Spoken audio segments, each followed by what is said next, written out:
If you hood educated, I'm glad you made it. Allow me to unfold my knowledge, wisdom, and understanding from a hood brother's point of view to all of you, here, there, and everywhere. Now check me out. Do y'all remember in my last video, I said that there was a man voice in the background in the 911 call? Flat on his back on the floor. Yes, ma'am. Help me. With Drake. He not here.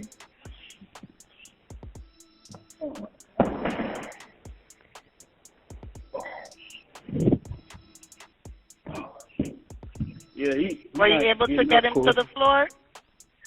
Yes, he not. His heart not beating or anything. Well, now we know who that man is. That man is none other than Rich Homie Quan's brother. Yes, his brother was at the scene. His brother was there when the girlfriend found him dead. But it gets deeper than that, because something happened, right? Way before they found Rich Homie Quan dead, something happened. And this something is causing people to, I'm talking about, to speculate and assume all type of stuff. Check it out.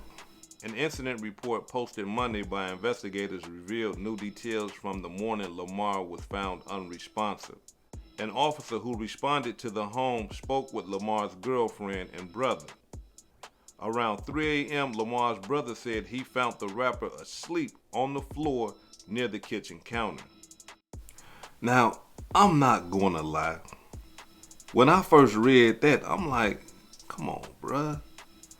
Like, something ain't mathing right now. You know what I mean? Like, you find your brother sleep at 3:30 in the morning with food in his mouth. And you pick him up and you put him on the couch. I don't know if he took the food out his mouth. I don't know if him and Rich Homie Quan had some type of dialogue, some type of back and forth conversation before he put him on the couch or after he put him on the couch. But all it's saying is that he picked him up and put him on the couch. Now, come on, from, us. Like, if you found, let me speak to y'all real quick, the hood educated residents and the guests.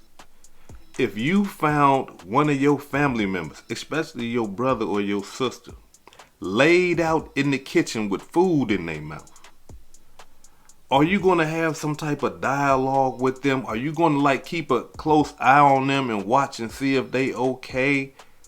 Or are you just going to pick them up and just throw them on the couch like it ain't nothing? Or are you going to kind of dig and say, hey man, what's going on, bro? Is you drunk? You high? Like, what's up? You cool? Man, come on, man, lay down, man. I mean, are you going to, are you going to go to sleep and just say, you know what, hey man, this is what he do on the regular, man. This is what he does. He get high, he get drunk, and then he go in the kitchen, try to eat, and he fall out. Is this like a regular occurrence? Because, I've been digging in the comment sections, and I've been seeing people saying, well, maybe, that's just what Rich Homie Quan does. He gets drunk, he get high, you know what I'm saying? And then he try to go get something to eat, and he end up passing out. And that was normal, right? For the brother to see him like that. But I'm going to tell y'all to hold on. Just hold on for 1 second, right? Because it gets a little deeper. Check it out. He, the brother, advised me, the officer, that it was very unusual because he had food in his mouth. He lifted him up and put him on the sofa, the officer wrote in the report. Now, as y'all can see, the brother himself said that was unusual. Yeah. So it's not normal for his brother to be in the kitchen, laid out with food in his mouth. His own brother said, no, that's unusual. Like, that's not normal. So my question being that it's unusual and it's not normal, that should cause one to take more care. Like, man, what's up, brother? Like, hold on, man. Like, get up or what? And so now my question is this right here. Was Rich Homie Quan home the whole time?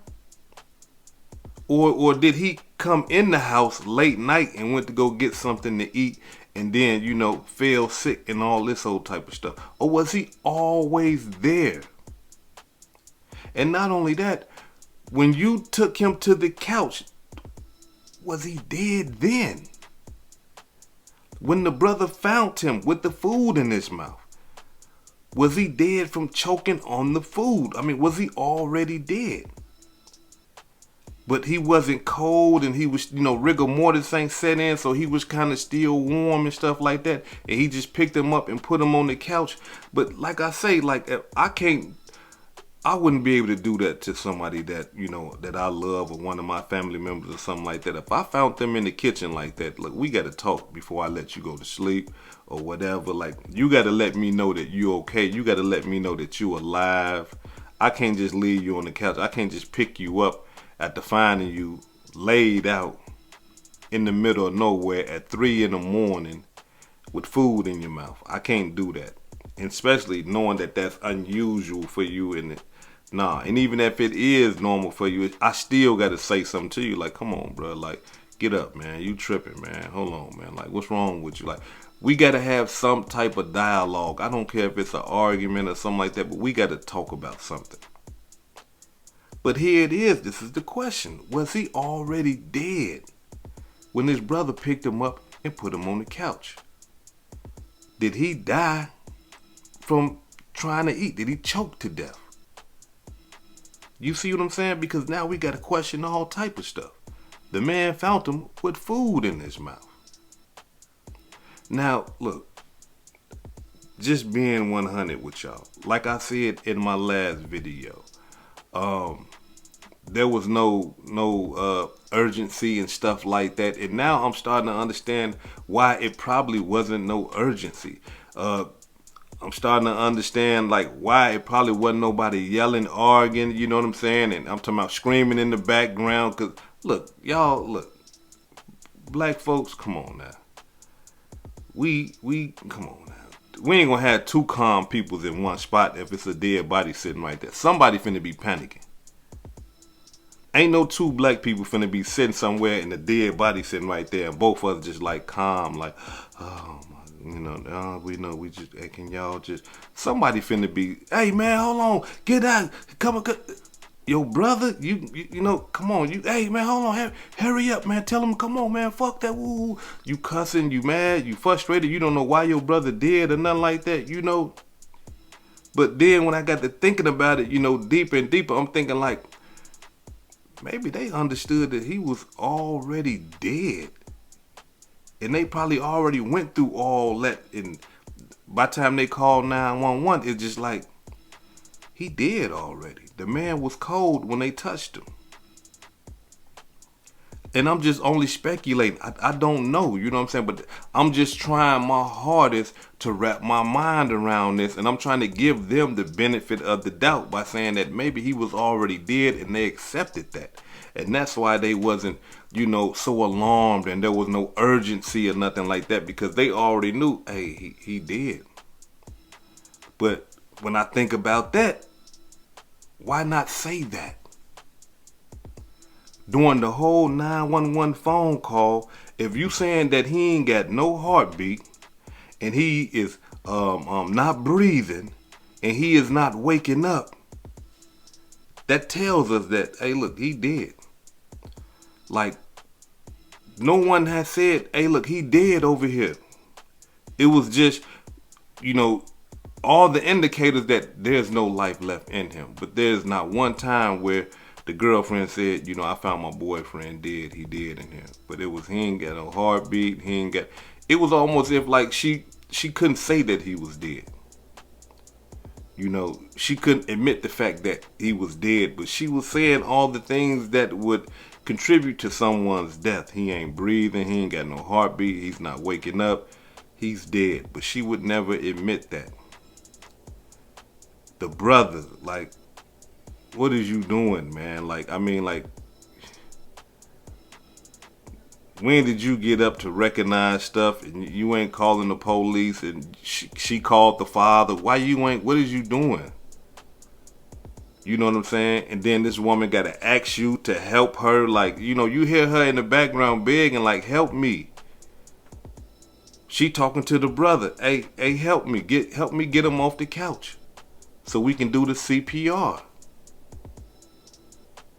Like, I'm talking about, listen, y'all.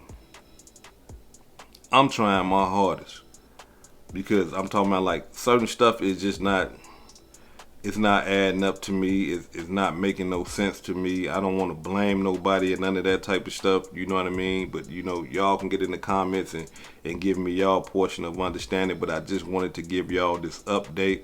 And the update is that his brother was in the house. And I'm talking about, people are speculating and saying that maybe his brother was gone off some type of drugs too, and came to and you know, realized that his brother was gone, and now he probably scared because he was the one that probably supplied the, you know what I mean? Like, look, this is just, you know, speculation of what people are saying, you know what I mean? But, you know, I have no evidence to back anything like that up or nothing like that. But at the same time, it's just like, this is weird. This is weird, man. I know y'all, but come on, like, this is kind of weird, y'all. Like I said it before, like, two black people come, like, that's, unless they already knew, like, he did, you know, or unless they expected him to be dead. And that is why there's no, you know, alarm for urgency or nothing like that, because both people there already know, like, okay, yeah, he did, okay, all right, cool. He gone, you sure? Yeah, he did, all right, cool. You know, I'm talking about, man, in this world nowadays, stuff is so cold, man. Like, you really can't put nothing past nothing. I just got to be real, man. Everything got a question mark over it until further notice, until things are proven. You know what I'm saying? But until then, you got to question everything. If you ain't got, like, I'm talking, when it come to this type of stuff, you know, come on. Like, you would never know. I'm talking about, your mind would be blown. You'd be like, oh my God, like, this what really happened? You know, damn, they did this, or it could just be, you know, legit. I'm not gonna lie, I'm kind of baffled by this one right here. And, you know, as more stuff come out, I'm gonna update you guys. I'm gonna let y'all know what's going on. We still waiting on the autopsy to come out. Once the autopsy come out, I'm going to report on that and let y'all know what the autopsy say. But, you know, as of now, you know, people are speculating about the drug use because he is an admitted drug abuser. But now we're talking about this food. The man said he had food in his mouth. How did you know he had food in his mouth? Was he just laid out, sleep, with his mouth wide open with food in it? And did you take the food out? Like, this is weird. And this happened at 3:30 in the morning. What made you get up at 3:30 in the morning to go in the kitchen? Like, come on, y'all. Don't make me start acting like a detective around here. Cause I'm gonna be asking questions. I'm talking about, man, you gonna lawyer up messing with me. You gonna, hey, look, man, let me get my attorney, bro. You asking too many questions, man. Like, you digging too deep. Like, you know, even if you didn't did nothing, you gonna be thinking you did do something after messing with me, cause I'm gonna question you all the way down. Like, I need the facts, you know. So once again, y'all, as the details come out, I'm gonna bring them to y'all. But as of right now, reports are coming out that, you know, his brother was there. His brother found him asleep with food in his mouth, put him on the couch. The child's mother then woke up at 6:45, took the kids, looked and seen him on the couch, took the kids to school, came back home, seen Rich Homie Quan on the couch. I'm assuming this is the time that she put the blanket on him. She went back into the room and went to sleep. Woke up around 11, came back in the wherever he was laying at on the couch and touched him and realized that he was cold, and that's when she called 911. This is hood educated, not lame related. Peace and love, and y'all take care of yourself out there. If I said anything that caused you to think, hit that like button and subscribe to the channel if you're not subscribed already. And if you're feeling generous, please make a small donation to the channel. Now, before I depart, allow me to give a shout out to some of the blessings that I received this week. Allow me to give a shout out to Evelyn Roman for the $5 Zelle. Thank you, I really appreciate that. Lonzo London for the $25 PayPal. Thank you, I really appreciate that. Kwame King for the $1.99 super thanks. Thank you, I really appreciate that. And last but not least, Phoebe Walker for the $10 super thanks. I really appreciate that. Thank you. This is hood educated, not lame related. Peace and love. And y'all take care of yourself out there.